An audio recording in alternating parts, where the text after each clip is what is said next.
So the minute you get beyond the physical senses, that's when the actual stuff happens. And that's when you actually move into this interjective planes of reality where you can cross between the spiritual and the physical. And so I thought I would be totally out of my mind, and it was the opposite. After I got through all of the subconscious, thoughts and the weirdness and all of the shapes that our subconscious mind wants to release from all the consumption of movies and videos and things like that, then you step into this infinite web of all, and you start working on the spiritual level. And so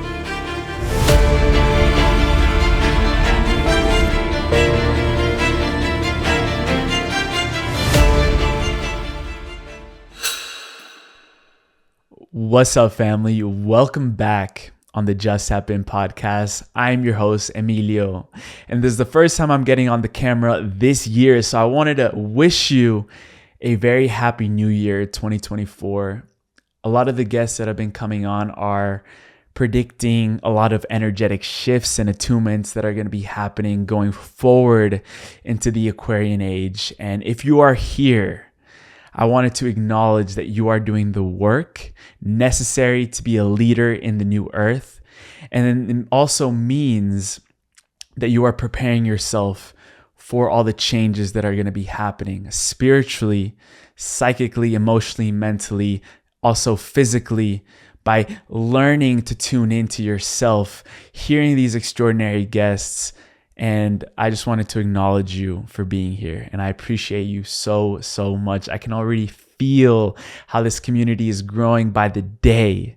So thank you for allowing me to do what I love to do. And on that note, this episode is nothing short of magical. If you didn't know, the guest today, Pavel, NOA AON, was the very first episode I ever recorded in my life in the podcast landscape about 3.5 years ago, when I decided to buy a microphone and a camera and do all these things during COVID.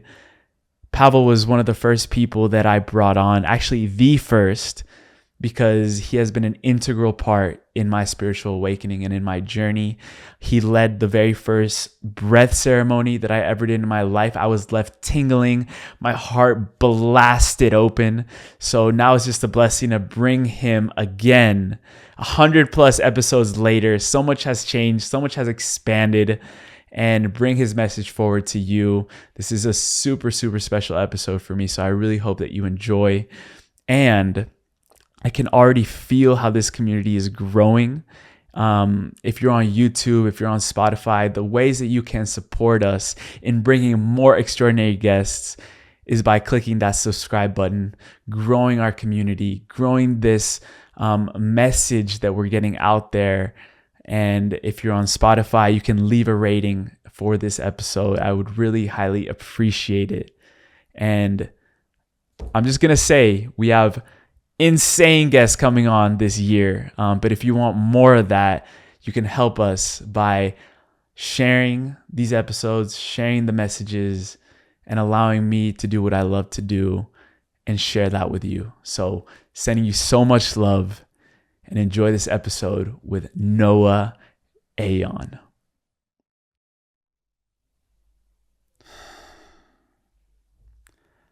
Pavel Stuchlik, welcome on the show. What are you most excited about right now in your life? What is most alive for you right now?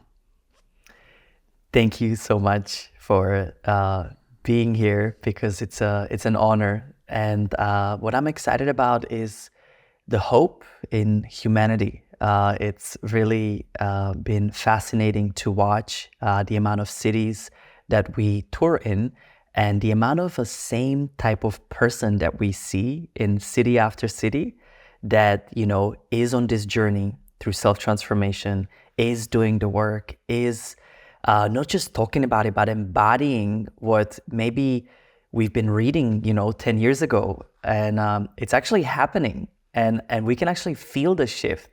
5-10 years ago, we were talking about it, even myself. And yes, you could have glimpses of it, but now it's becoming this embodied way of living. I love how you mentioned that you are touring around cities, because something that came very connected with that word in itself is the siddhi, what they talk about in the yogic traditions. And what you're talking about, this movement that humanity is heading into, it's almost like we're unlocking new siddhis, which are in the yogic traditions sort of like the superpowers that get unlocked when we awaken to this consciousness. So I would love to have an overview for you about how you've activated certain siddhis or maybe even superpowers in your own life, and how that's carried on with what you're doing right now in the world. Yeah, well, so it's funny. So I've been always this avid seeker of truth, and my whole life I've been just going from place to place, city to city, to learn from all of these amazing, masters and teachers and gurus, and I've been so fascinated by it, but it wasn't always fell through, right? And so I think one of the biggest superpowers that is a birth right that we have is our psychic abilities and our psychic powers. And some people call it spiritual gifts, others are psychics, and it really matters not what we call it, but it's this divine inheritance to be able to hear those inner whispers, to be able to feel these feelings, the empaths of the world, to be able to see lights, colors, or maybe visions, and to be able to be in your knowing. So you're no longer required to think and do and do. We're moving into the state of being. And so I have more than ever been able to really feel this expansion in my decisions, in my actions with others, in calling the right person at the right time. I mean, the synchronicities have really just popped into my field. And I believe the same is happening to those people that are in the journey. And these are almost sort of like new senses that we are tapping into. And I heard once that whenever a human being deprivates themselves of their five senses, something happens. Some external sense or even other senses get activated. And you have had a tradition of going, I think it's 4 times now, to Thailand for a 10-day darkness retreat with no food, no light, with the master Jasmuheen, who's a breatharian, where she lives off of the Prana, off of literally life force energy. And that might be a stretch for even some people, but she's tapping into some other senses. So I would love to dive into this experience of what it is to truly be in the dark, not only, in a room with no light, but truly being in a place of darkness in our life and still finding the light in there. What was that like for you? Yeah, so there's so many angles that we can actually dive into this, but I would like to start with seeing us as other, right? Other senses or other gifts.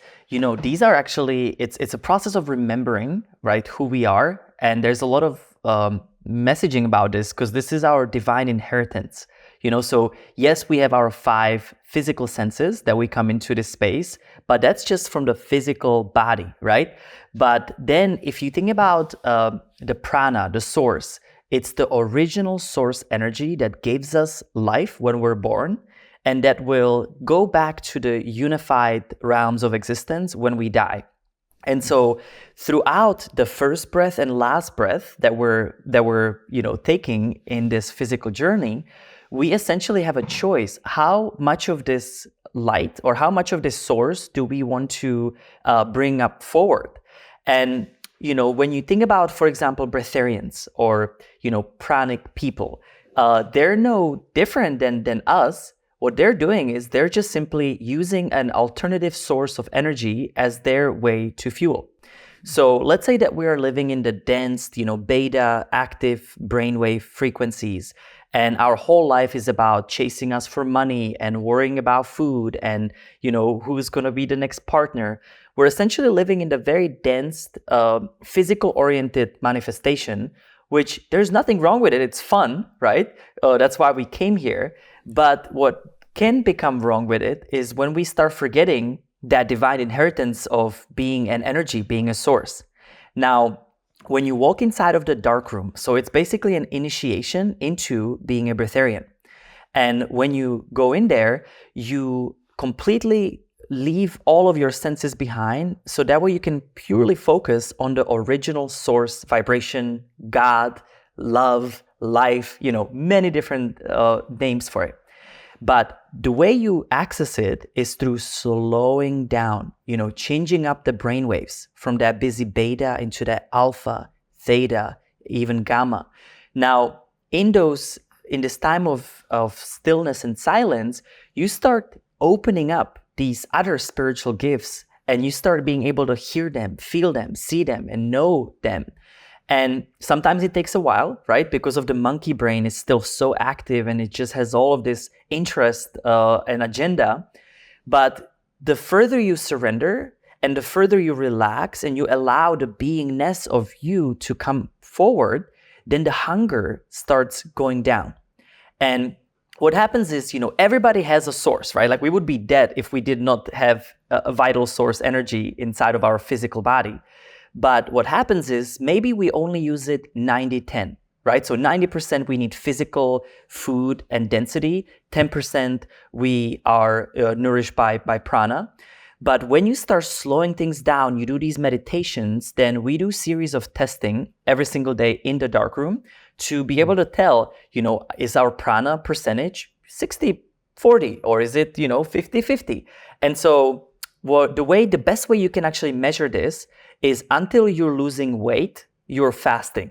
So you're still, being in the fasting mode. But the minute that you convert 100% prana as your main source of energy, then you actually start gaining weight because your body brings you into the perfect balance that it's originally been designed for. Mm-hmm. And so this last time I've been in there, this fourth time, it was actually the first time I actually really got it. Because all 3 other times, I still was losing weight. So I would take pictures before and after, right? To be able to tell after 10 days, like what happens. And this time, I literally show people the picture before and after and ask them, what do you think is before and which one do you think after? And every single person gets it wrong. So I actually gain weight after 10 days of no physical food instead of losing weight, which is like nuts, right? Like crazy even for me, it was. And then it took me 2 weeks after to start feeling hunger, physical hunger again. So it was about 21 days of completely no physical food in my space before I start reintroducing it again, because I went back on tour and got back into the dense, realms of existence. And, there is a way to fully navigate this, but everybody has their perfect time. And it's really important it doesn't come from a place of mind, because that's how people can die, right? Because the ego can be the spiritual ego specifically can be so strong that will always tell us, and what's right or what's wrong. But this one really has to come from a place of inner being, from these other 4 spiritual gifts that we have. And you mentioned that this practice was an initiation to become a breatharian. Was that one of your focuses on when you started, or were you coming in with a different direction, a different North Star? Complete 360. I had no desire to be breatharian whatsoever. I had no desire to, I really honestly, for me, it was just peace. I just wanted to be in a peace. But here's the thing, right? What I thought, what you think, you don't know. When you know, you don't think, right? And so what's hilarious is I just had this deep desire to be there, right? So that was the other senses that were telling me, like, this is something that you need to remember, right, in this field. And I didn't know this going in, right? It's something that came after the lesson was taught. Mm-hmm. And what was incredible is, I still don't have really any agenda in this. Like, I don't have a desire, but what's really magical is the soul sovereignty that you can experience if you're not dependent on physical food. Because the way it came for Jasmine, she wanted to end the world's hunger for kids. She was like, why every, I don't know exactly the data, but why every couple hours, there is a children that dies because of hunger? Like why in today's world? It's ridiculous, And so that was her deep questioning, and through which she became breatharian, because she was gifted this from the other side to basically bring this to the world. And that's what she did. She brought breatharianism into the West, and she got so frowned upon. She got, imagine this in like 80s, 90s, and even way back then. But now she claims there's over 200,000 people that are solely nourished by prana. And what I mean by it, they might still eat, they might still drink, but for pleasure, not for the need of calories. And that's the biggest mind hack you have to, take on. There's so many ways we can go with this, because I'm really thinking about if we are becoming in that state less matter and more energy, as Dr. Joe Dispenza would put it. Did you feel when you were in the darkness, when you were sort of going at a higher vibration, you were, oscillating even faster, did you feel that you were becoming way less of your body and more of the energy around you? What was that experience like? Well, so for me, that was actually through the body. And it's the dichotomy or the irony of our, growth, because, I was guilty of this, continues to seek outside, right? The biohacks, the tools, the techniques. And what happened for me was I got so overconsumed by what I need to have on the outside, the right supplement, the right sleep, that I ended up, going into this from the spiritual ego again. And by the way, spiritual ego, I've talked about it now twice. It's the highest expression of our mind, the monkey brain, small self, different words. Spiritual ego can be trained, and our monkey brain can be taught to work for us or against us. But when it works against us, it's the sequence of software and cycles that we have perpetuated that are continue to repeat until we hold them and delete them out of our system, right? So mind hacks 101, essentially. And the key in this strategy is to integrate the spiritual ego into that higher aspect of you that is already realized and embody it through the physical senses. And so that's really this journey now, is anytime my mind starts wondering, should I do this tool? Should I do that tool? Yes, it's fun, explore it, right? Do it, but do it from place of embodiment inside of your body, and then outward, as within, so below, or as above, so below. Yeah. It's the universal law that we're operating in. There's another universal law, now that you mentioned that I've heard you speak upon, and you are an incredible manifester. And you don't call it the law of attraction like we know it in the mainstream, things like The Secret. You call this the law of resonance. And also, like one of your biggest passions is music.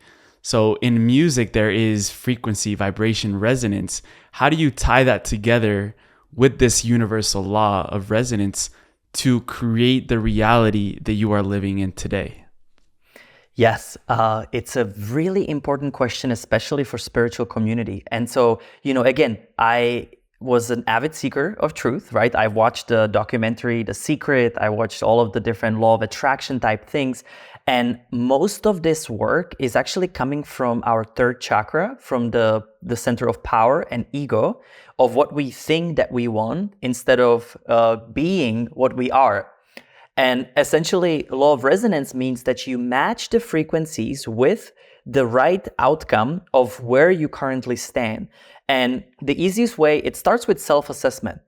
Think about your life right now. What are the triggering thoughts you're having? What are the triggering emotions you're having? What are the people in your space? Like, what's the quality of your relationships? What is the quality of your abundance? Because, money is directly tied to your health.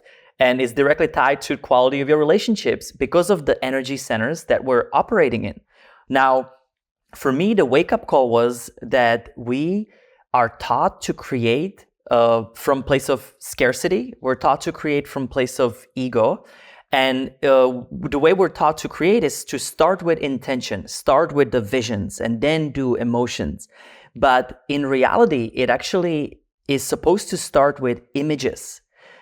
We are, if you're creating from your heart's true heart's desire, it can come from two places, right? There's one place, which is that you're just in a divine essence and being, and as things come, you welcome them and work through them. Or you can also direct them if you come from a place of, questioning if this is meant for me and meant for the greatest good of the whole, make it happen. But you still have to take responsibility in this way, because we came here to play, to create our own reality. And a lot of spiritual community, thinks that it will just appear, right? It will just come. And if we just do a little bit of a work, it's going to all of a sudden show up. And then they're surprised when, maybe we get broke and maybe we don't have the right relationships. And so that's the best way to evaluate, right, where we are. Now, let's say that you're ready to use this law of resonance. Well, go deep inside, slow down your breath, connect into your body's awareness, connect into your heart's desire, step into that heart. I even teach a beautiful heart exercise to do that. And essentially, then you start projecting these images as if it was a hologram in front of you. So imagine like a sphere around your body, and imagine that all of these images and visions you're projecting into that little field of your heart, because heart is so much more potent and powerful than your mind. And essentially, when you have these images, then you bring the emotions to it. So then you charge it with that emotional, power. And then you bring the intention and attention. And attention is the key word right here. Because if you, let's say, want to have a new house, right? There is nothing wrong with having a house, but when you're creating off of your ego, that house might burn down, 3 months down the road. Or maybe you lose a job because that was paying for the mortgage for your house. And that's when you're creating from polarity. Mm-hmm. And when you're creating from polarity, right, there's always a but attached to it. Because for it to exist, there must be some other opposite for it to not exist. But when you're creating from this essence, ocean, beingness, from your heart, it does not bound to polarity, which is now you don't have these highs and lows.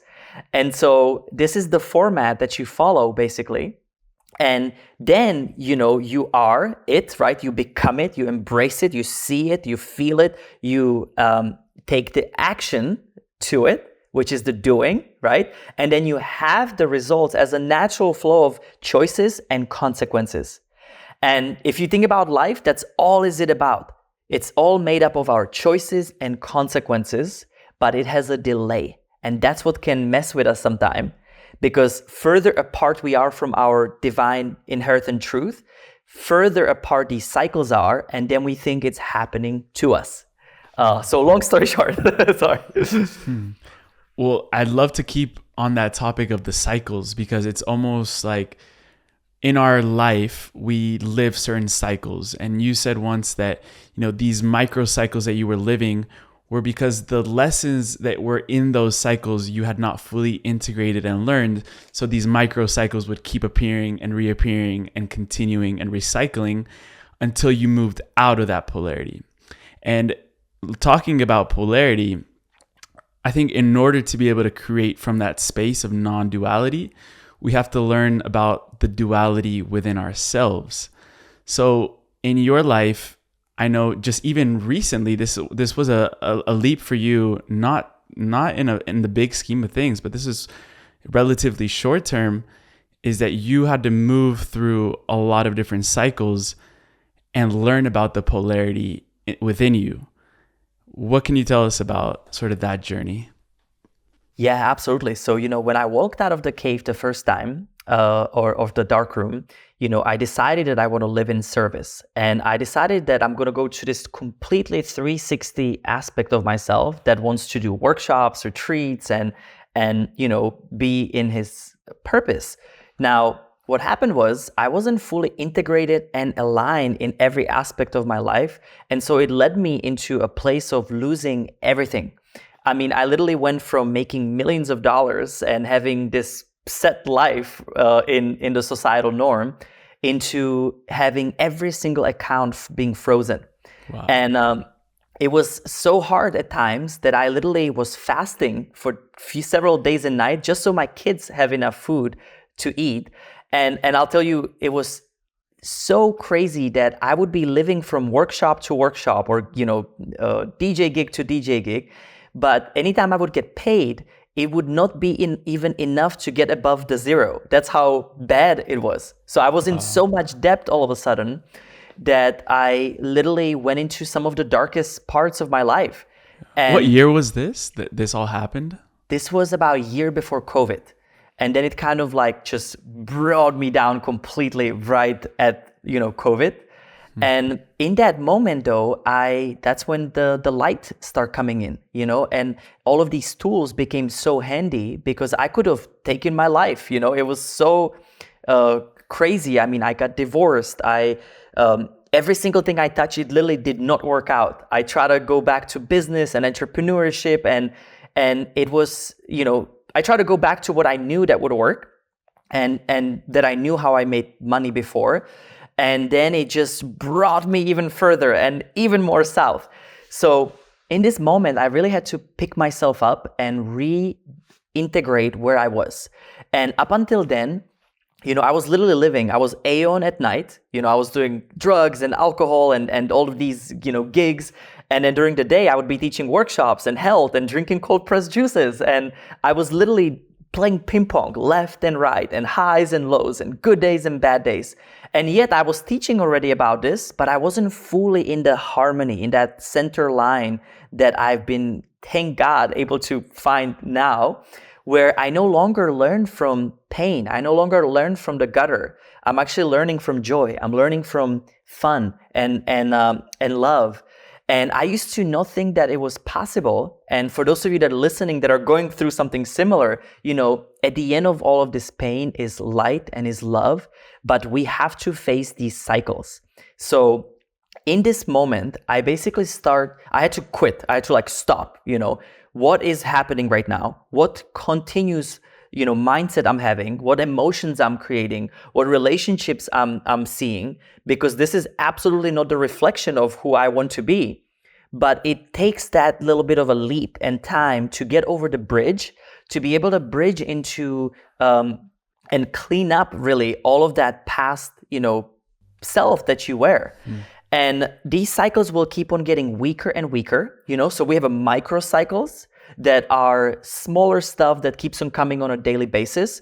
It could come from, a negative mind, negative emotions. It could come from relationships just all of a sudden, going back to back in the most interesting ways that you're like, I've been here before, but why does this keep on coming? Well, it starts with the awareness that I've been there. Okay, what am I continue to repeating? And how can I re-see these cycles into a new? And to get into the new, we have to step outside of the egoic, past and future. And because most of the life, we just keep on recreating the same future from the past. And look at our culture, right? Look at Bible, look at governments. Every single cycle that has ever happened, there's nothing new. We're just recreating the same thing. Different characters, different names, different mask, essentially. It's ridiculous, right? But the thing is, because we are blinded to this, because we don't slow down, because we don't unhook from all of these, things that we're doing, and don't take time just for ourselves to actually get a clear picture, zoom out essentially from this and just look at the trajectories. And when you zoom out, you can also look at the macro cycles, the bigger cycles that we're going through collectively, and also supra collectively as our planet Earth and beyond. And we literally operate in these three ways. It's the me, individual self, your mind, body, emotion, spirit. The we, the collective self, the environment around us. And then the be, the essence, as I like to call it, the supra collective, our star system, our universal and universes around us. We're all part of this smaller but very large aspect at the same time. And when people say we're one, right? Here we're 101 here because of operating in this. And through these choices and consequences, we create reality that we're seeing amongst all of us. And so in this, right, I start re-seeing that reality. I start re-seeing the repetition, and I start triggering that with new choices, with new consequences. And so now it's crazy how, it took a while to get here, but it's amazing to see the expansion that we can, take on when we step outside of that cycle.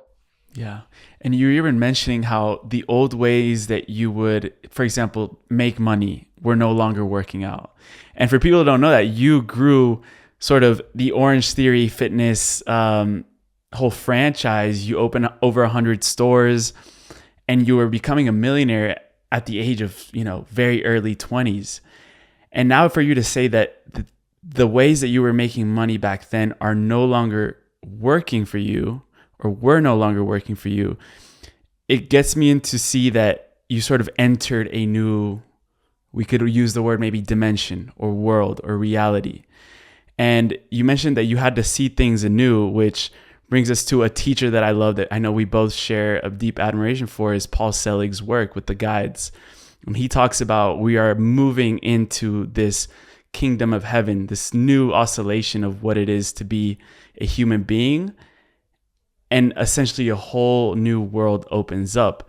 So how did you, I don't want to ask a how-to question with that, but when you were going through that phase of switching to the new earth, what was that experience or journey like? Was it all of a sudden one day you woke up and, the ways that you were doing things before were no longer working? Or how did that sort of holographic change in your reality take place? Was there an initiation for that other than the darkness? I'm really curious to know as to how you made that switch so quick.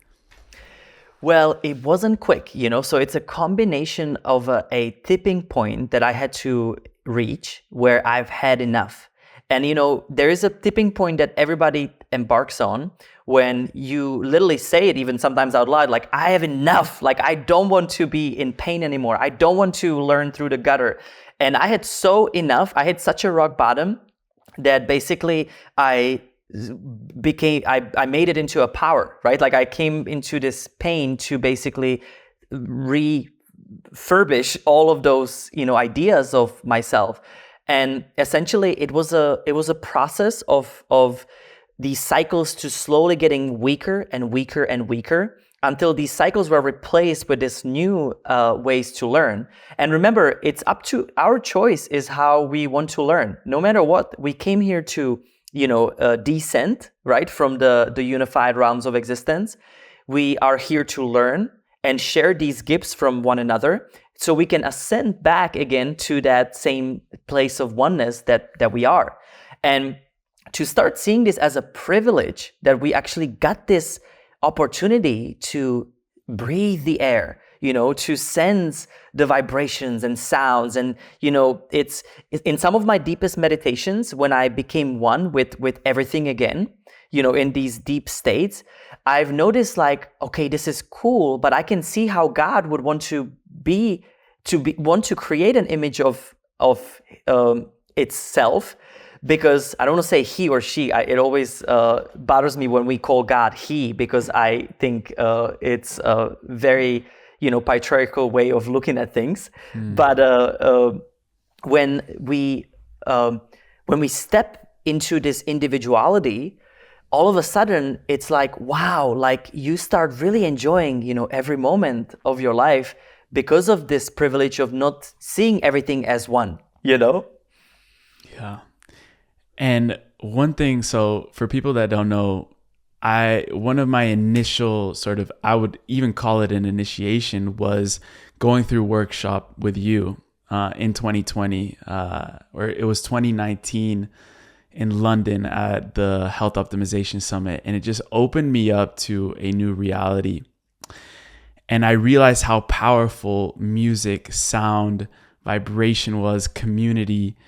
And I would love to just now dive into how sound and frequency can have such a powerful healing effect, not only on our body, but on our energetic system, the way that we create, the way that we manifest. And there's one important caveat that people need to know about the music industry, and it has to do with the number 440 hertz. If you want to dive into what happened there with the 440. No, absolutely. I mean, if we look at our life, right, we're a makeup of energy, frequency, and vibration. Not all frequencies are the same vibration. So that's why sometimes people are all about frequency, but it's actually this combination of this trinity of all three. Now, when it comes to sound, so in this dark room and in this whole journey through self-transformation, I had to reconnect to my passion, my purpose, and my legacy. And passion has always been sound. I've just been so intrigued by, raves and music and dance, and it's been always my way of expression. And so that's why, after the first dark room, I basically left and to learn how to DJ, how to produce music. And then, as with everything, I wanted to push it to the next level, which was, why are we using 440 hertz as the baseline, frequency? And then I went into studies and research, and then I've noticed that I forget exactly the date. It's like 1918 or 1920 something. Rockefeller Foundation made the 440 hertz the standard for TV or for radio, for any sorts of transmission. And essentially, when you look at the studies of what happens to your brain when you're listening to the 440 hertz, it's distorted. And I like to use this example. If you go from one city to another city, you're driving down the car and you're tuning into, 96.5, right? Radio station. That station starts becoming more muffled and muffled. Further away you're getting, from the full strength. And that muffling sound is exactly what 440 hertz does to your brain. And so we are literally listening to a distorted sound, and it's really interesting how spiritually evolved these other people are, that are, whatever we call them, holding us, in control or limitations, because it's made by design. And we are living in a world of deception where, we're being taught to follow religions, we're being taught to follow even new age type materials, and yet it maybe speaks the right language. It maybe sounds like love and light, but there's always a but. There's always some sort of hook in that whole system that is actually bringing us down, and so or keeping us limited. Because imagine if all of a sudden everybody became limitless, right? We would no longer need governments. We would no longer need currencies. We would just be, collaborating, unified, and in a pure love. And which I truly believe this is why we all incarnated in this period of time, because this hopefully will happen in our lifetime, through the power of everyone waking up or remembering who we are. So if you just go even one note off, if you just go from 440 hertz into 441 or 442, it's closer note to the God than it is the 440 hertz. And of course, there is somebody called Solfeggio that has created the Solfeggio frequency scale. Anybody can Google this. There's a variety of different hertzes that he's used for different things. There might be some things for, negativity. Some are for anti-cancerous frequencies where the cancer actually cannot lie in that, certain frequency. And then it can also be connected to your brain waves, which is also very interesting, to match the sound with certain brain waves and with guided intentional meditation or breath work. And that's really kind of what became my purpose, right? Is how do I get this knowledge out? And how do I integrate all of these beautiful tools and experiences into a fun format? And, and then it turned into my legacy, which is how do I make means with doing good in this world and actually be supported for the service that I'm doing. And I think that's the biggest thing that's unfolding for many of us, right? Because we know our passions, we are starting to really dive into our purpose, but then the legacy has been, taught that we can make money to do good. We've been taught that like if we're making money with spirituality, it's like this wrong part of us. And I thought the same, that's why I lost everything. That's why I was broke while I was tired and sick with doing all of this magical work. So it's really became this new integrated approach through all of these elements that is the makeup of where I am today. And now you're working with the 5 to 8 hertz frequency, which is the frequency of love. So can you tell us a little bit more about that? Absolutely. So I actually still work with all of them, like with many different frequencies.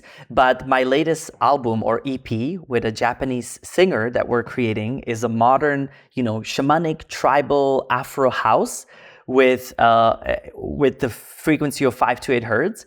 And some of the benefits that have been, proven is that it actually can reduce stress, anxiety. It can improve your sleep quality. It can increase the feelings of calmness and relaxation. And essentially, it's the deeper connection to nature, the universe, while you're listening to this frequency. And if you look at, there's plenty of frequencies out there. You can go on YouTube, you can find, let's say, 5 to 8 hertz, soundtracks or soundscapes, but not many people are using it on a modern beat. And so for me, it was like, how do we dance to this? How do we actually express ourselves and have fun with this? And that's what I do now in my DJ sets. I reharmonize these tracks, even if it's a famous commercial, sounds, and bring it into these frequencies. That's so interesting, because I wanted to ask you about the before and after sort of what happens, because when you're at a rave, for example, and let's say they're tuning their DJ sets to a frequency like 440, and then you take the same music and you're putting that in 5 to 8, what do you notice as a DJ? Because you're obviously, you have a bird's eye view of the crowd, of the audience, you're feeling the energy. What do you see? What do you feel? What is different in those experiences than if we're doing it on a more maybe unconscious way? Yeah, well, so I'm not going to tell you what I feel. I'm going to tell you what the people are saying to us, because I think that's much more that way. It doesn't come from me necessarily. But so this last year, we did a 70s and 80s party for the biohacking conference, for the Dave Asprey's conference in Orlando. And so we were hired on to basically create like a 3-hour experience that is for the biohacking community. So it was like, 2,000 people, right, dancing at the same time. And we didn't necessarily, it was set very lightly that we're using solfeggio, but it was actually the biggest challenge for me, because I never played 70s, 80s music. I'm not even born, in that time. So it was like, sure, I'll take this on. And then we remastered the tracks into, 432 hertz and 5 to 8 hertz primarily. And essentially what people were saying, it was unexplained feelings of joy, of happiness, of not needing alcohol, feeling accepted, feeling, it was this like natural subliminal difference in the field. And they couldn't really put a word to it. Like it's funny, it's very much body felt, or embodied again. Yeah. And what do you think happens, whether that's in the body, in the field, sort of maybe from either a scientific point of view or just an experiential point of view? What do you think happens in that experience? So, if you think about life, everything is on a different keynote, right? So you've got the high note, you've got the low note, right? And then you've got the notes in between. And so if you are resonating in a high keynote, maybe let's say it's the love, joy, the vibration of God, right? At the highest expression. And then maybe you have a low note, which is like the darkness, the fear, the guilt. And if we just take this, imagine that we're operating these tracks at a really high vibratory accord, really high rate. And let's say that people are mostly tuning into the 440 hertz, which would be on much lower vibratory accord. What happens naturally is people feel more happy, people feel more joy, and also people can actually step outside of the daily pain and fears, and they can actually now, through action, through movement, re-seeing those patterns and cycles in a real life experience. So to me, I think we're really accessing the divine energies through frequency, vibration, and the fuel of people's will and intention.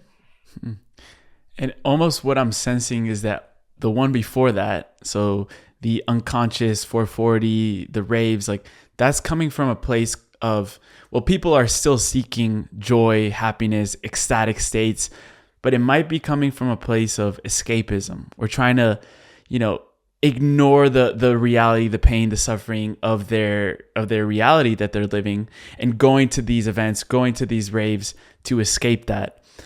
This sounds more like an embodiment of who we truly are, bringing out that divine self, that monad, as Paul Selig would call it. It's bringing that out naturally. Is that what you feel as well? So this is actually a great example of deception, right? So raves are actually amazing, right? The plur, the famous peace, love, unity, respect, I've loved it and embraced it so much because it speaks to the mission that I'm on. But yes, in order for people to feel it or to get into it, and not everybody, right? People are now waking up as well. But then there's this huge overuse of drugs and alcohol and ecstasy and the things that we're meant to feel naturally even greater when we hit these beautiful states. So it's exactly what you're saying. It's what we're doing through these conscious raves, so to speak. We're embodying it, we're feeling it from within, and then there is no threshold, right? There's no threshold to how far we can take this. It's all up to us and the unified realms of existence we can tap. And maybe in the rave, you can feel it in a short bit of time, right? While you're on the drugs or while you're in there.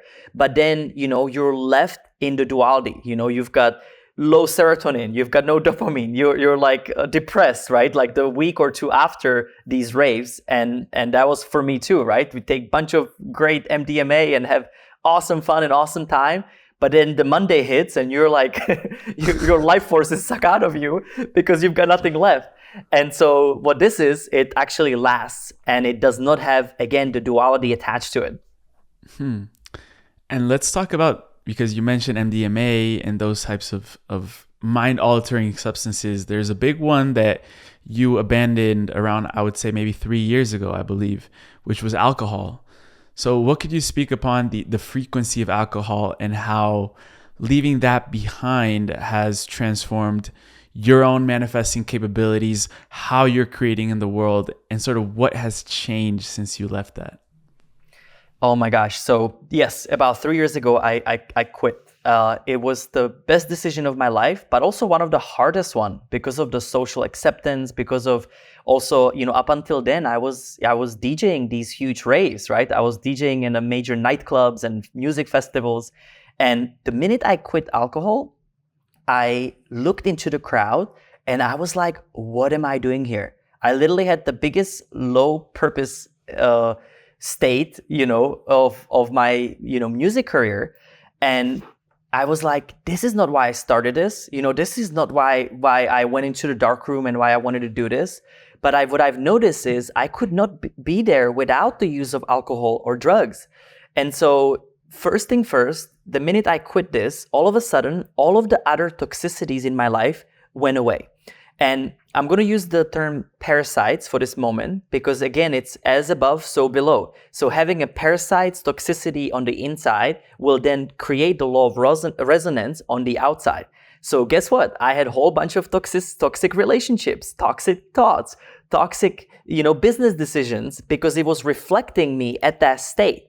So when I took that away, all of a sudden I took away all of the consequences of having few drinks. What happens in a triggering moment after the second and third drink, then you reach for the drugs and then you are up all night and then you make this, snowball of negative decisions that take you so much longer and further away from, getting back up to the light. So this is actually the main pivotal moment when I stop jumping highs and lows and up and down because I start taking all of the toxic things in my life away and I start unhooking from this old self and essentially start rehooking into the new self, which brought, this, lasting happiness. So that was one thing. I also had the same realization with things like, there's a ketamine, there is MDMA treatments, there is psychedelic treatments, and the amount of overuse that is that's happening right now is really, incredible. And it's not incredible in a good ways, because I start seeing people coming into our sessions and, doing a dose of mushrooms and doing dose of, these drugs. Now, I'm not declining the benefits, right, of what it can do, and I'm not declining what it has done for me as well. But what I'm saying is there's a way to access this through your breath. There's a way to access it through the sound, and where it can actually last. And so I used to take, for example, mushrooms in a wrong way. I took it for parties, and I took it to embody the feelings and the enlightened, thoughts, and also the colors that comes with it. But the minute that I actually went into this retreat in South Africa with these Iboga and Ibogaine shamans, part of the Iboga cleanse was a super high dose of mushrooms. And, the first few days, you're just cleansing your body. You're doing a lot of infrared sauna. You're doing anything to do to prepare for the Iboga, right? Because it's like the master of the teachings. And I think it was day 5 that they give me 5.5 grams of mushrooms. And I've never taken this much. And I was like, holy shit, like, are you guys sure? Like, are we going to be here on Earth still? The heroic dose that Terence McKenna talks about. Yes. So I take it, and the first thing that these guys tell me is no music, no nothing. You're just going to get a blindfold. It will be during the day, and you're going to be there with yourself for the next 6 to 8 hours. And so I was like, perfect, got it. I will see you guys later. And what happened was, so the minute you get beyond the physical senses, that's when the actual stuff happens. And that's when you actually move into this interjective planes of reality where you can cross between the spiritual and the physical. And so I thought I would be totally out of my mind, and it was the opposite. After I got through all of the subconscious, thoughts and the weirdness and all of the shapes that, our subconscious mind wants to release from all the consumption of movies and videos and things like that, then you step into this infinite web of all, and you start working on the spiritual level. And so I basically have had mushrooms since then, maybe 3-4 times, very limited. I actually stopped doing all of it because of the amount of work I was able to do and take into my everyday life without this misuse. So it was really like, wow, like that's what this is about, not just the micro dose of good feeling or good brain, that's not the right reason, to use it for. And I've also heard that you can never take another person as deep as you haven't gone into yourself.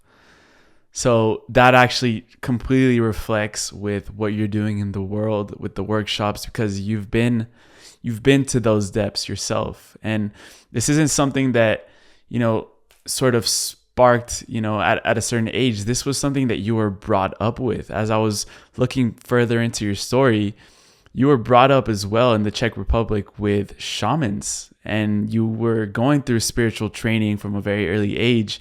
And then you kept exploring that as you are an avid seeker of truth. You then went to Brazil and you were living for a month with psychics over there in Brazil.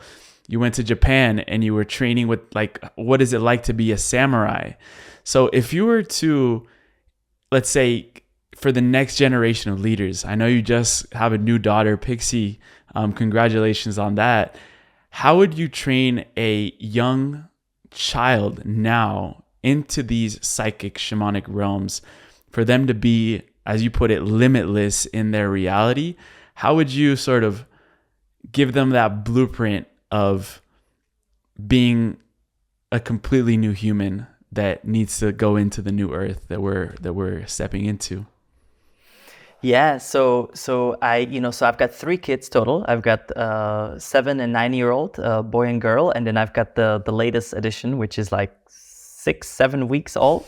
Wow. And essentially, what I've learned through this, it's the complete opposite. So instead of us, bringing them up and teaching them, it's actually allowing them to continue staying connected in their beingness, to not take away from their divine inheritance, because they are divine as they come. And so for us, people in older age group, we actually have to spend, let's say we spend 20, 30, 40 years of living in this society, in this norm. Then it takes us another, however many years to unhook and unlearn and undo everything that we've been taught. So if I can say something when it comes to children, it's to not even bring them into these limitations and create a set of boundaries, right? So they're kind of inflating a balloon, right? There's a boundary of what is love, what is safety, what is good based on our knowledge we have today. But then the rest of it is actually allowing them to watch it unfold. And so that's one of my favorite things to do with kids is, instead of telling them, stop this, can't do this, shut it down here. Those are all of the limits that we're putting, and those are all of the mental patterns that we're creating, rather than allowing that natural flow of evolution. And with you being at this state, you don't have to do anything. You just got to continue being who you are at this place where fear is not held, where pain and suffering is not held. And if it is still held inside of you, how can you process that so that way we don't pass this on to our children? Mm-hmm. And in terms of spiritual psychic training, would there be anything that you say is a non-negotiable, even if it's, not bringing them up with the limiting beliefs that we come with or even inherited from our parents and then their parents and then their parents? Would there be any practice that you believe would be a non-negotiable for any child or anyone being brought up in this new world to really ground and practice and take a part in? Yes. So I think that's when the toolbox comes in, right? And so that's really what System Reset is about. It's a set of tools that are, that have been here for, thousands of years. Nothing that we do is new. It's just another way to, look at it and package it, right? And so what I do with my children is I just show them everything that I do. I speak to them as if they're adult. I bring them to our workshops. Big. I literally, some of our deepest conversations are at night. We cultivate gratitude at our dinners. We activate and charge food with their hands. We talk about, their top 3 things they're proud of, and then top 3 things that they want to work on. So it's it's not one or a few tools. It's really what the parents have been, learning and growing, and immediately just sharing it with them as if they're your biggest listener. And, I also see a lot of people don't think that they have things to say, or they don't feel confident or worthy of sharing with their communities. But remember, we live in an infinite web of love, an infinite web of light. And every person that comes to you with a question, they're coming to you because they are wanting to learn from you, because they see that reflection, and not maybe physically, right? This is more embodied feeling that person has something that you would also love to have. So we simply, that's how we push evolution, right? We learn from one another instead of deny one another. And same goes for kids, right? They are learning from each other, from us, through the energetics, but also through the actions. And I see that, I, for example, a few weeks ago, I took Bella, my older girl. She couldn't sleep. So I did a 16-minute 2-part breathing with her until she passed out and slept. She's got the DMT going on in there. Yeah, she was. And so they're now like excited, I feel the vibration and I feel the tingling. And I use her in the most beautiful way to go first into ice bath. So if we ever teach ice bath with people, she actually goes first, and then everybody's jaws go down, and they're like, it gives them no more excuse to not be able to do it. Yeah. And these children are imprinting something new into the field. Because if we talk about like the morphogenic field, if we talk about that study that they did with the 100th monkey, where there was in Japan, I believe this was, they had 100 monkeys, and they were studying them, and one monkey found a new way to open up a sweet potato and eat it. And then without, obviously, verbal communication, maybe by example, all of the other monkeys started doing the same. So then it was easier for them to access that potential. And what was curious was that at the same time this happened and this activated, there was an island that was pretty far from the inland, and the monkeys over there started to do the same thing. It's almost like it was imprinted into the consciousness, and they were sharing this web, as you call it, the web of love, the web of light, that they're now exchanging information that way, telepathically, or maybe even just something was upgraded in the consciousness. I think that's what happened. That's what's happening with these new children. That's what's happening, for example, with your daughter, showing people, it's easy to get into an ice bath. I have a lot of people that tell me, like, I've seen, I've uploaded videos getting into ice bath. They're like, how do you do that? Like, how is that not painful? I'm like, I was shown examples of people like Wim Hof, other instructors like you, like, this is something that's being activated. And sort of to start wrapping up, I wanted to talk about the toolbox. And if we're going to open the toolbox, let's open it all the way. And there's some spiritual technologies and things that you are finding right now. And you're sort of right now acting as a weaver of these technologies that are coming out. And a lot of them people don't even know about, what's going with you call them consciousness sort of hacking tools. What are you seeing that's going into the market right now? What are you seeing, as the future of this technology for us to be able to access deeper states and access more of who we are? Yeah, so that's literally, so we're calling it the consciousness expansion tools that we're rolling out on our website. And basically, it's a stack of tools that I've been using, some for a long time, others are more fresher.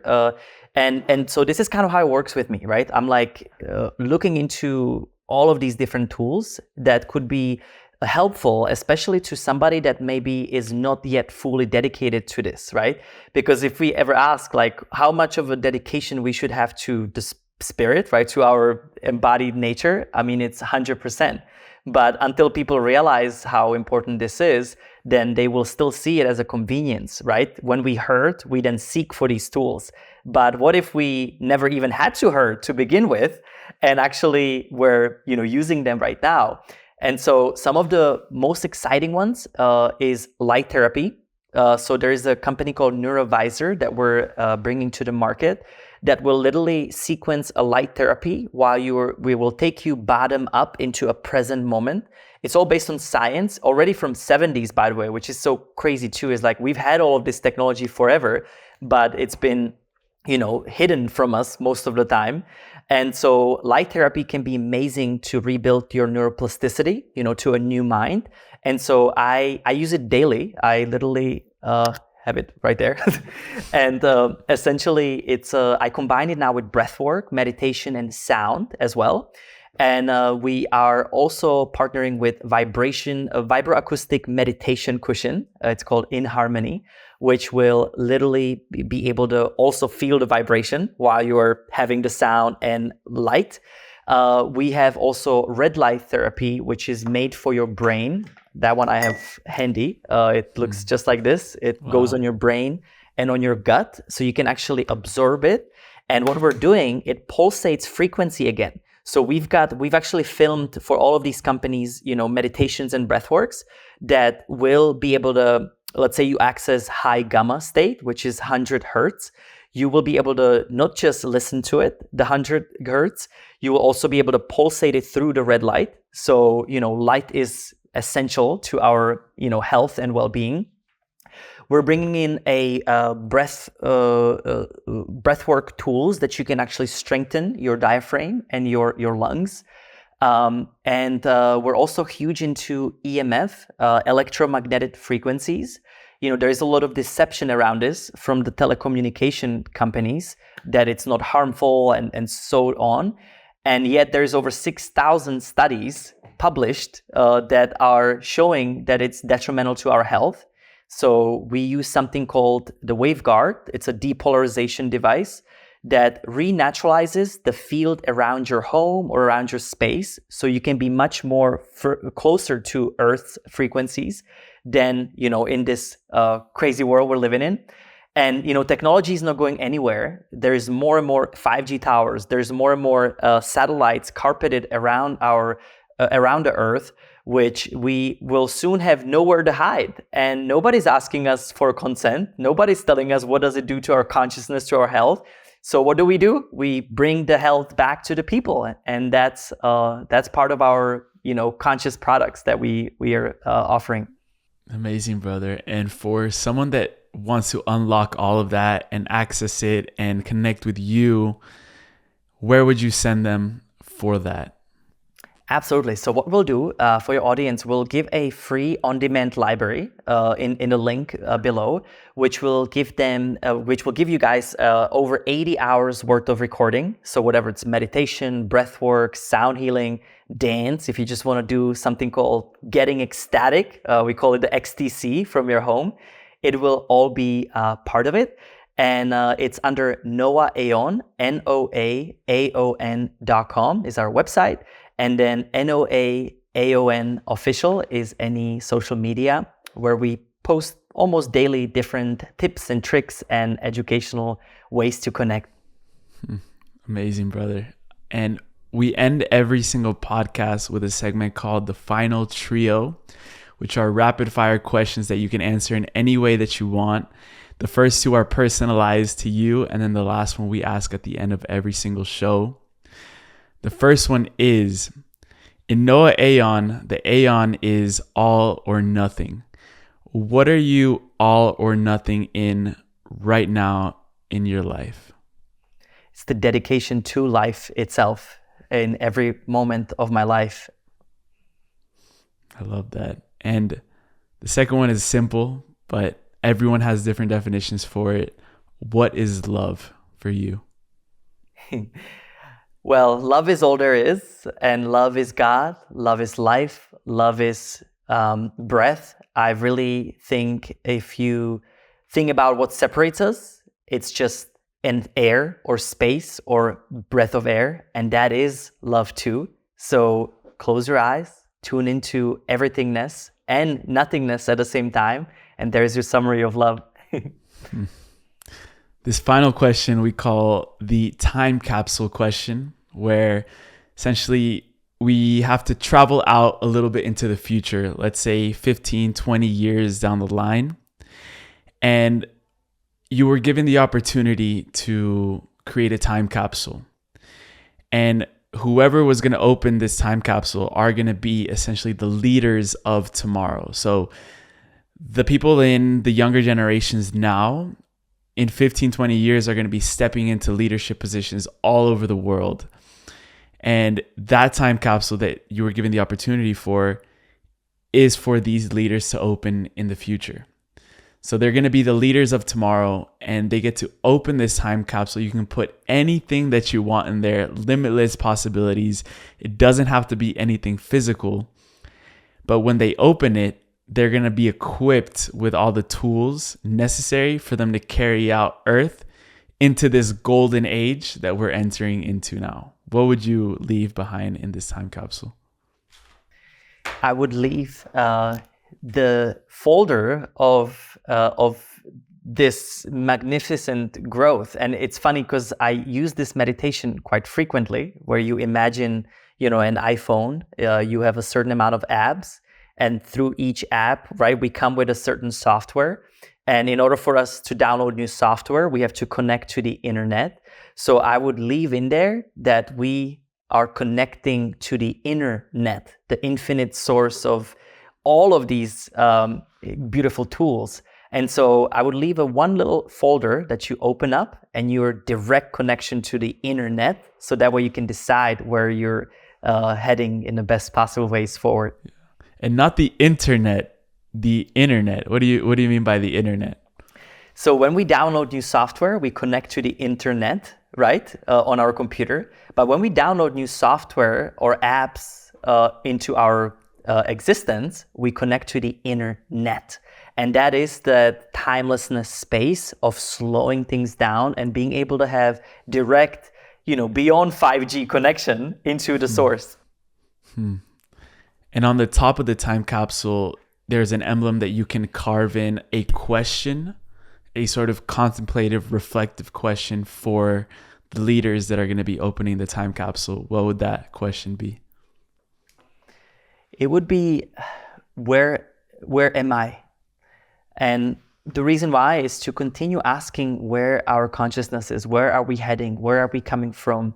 And I like to ask this question constantly because I tend to be sometimes in the future and in the past, and it's a reminder to come back into the center.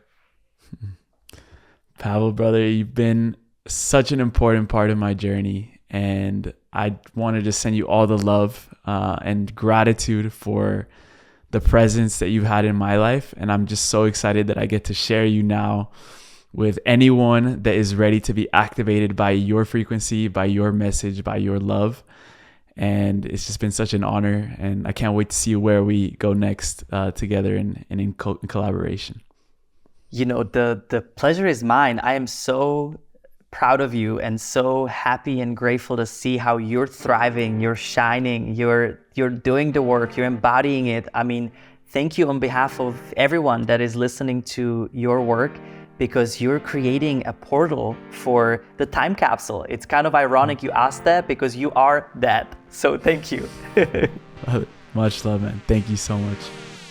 Thank you.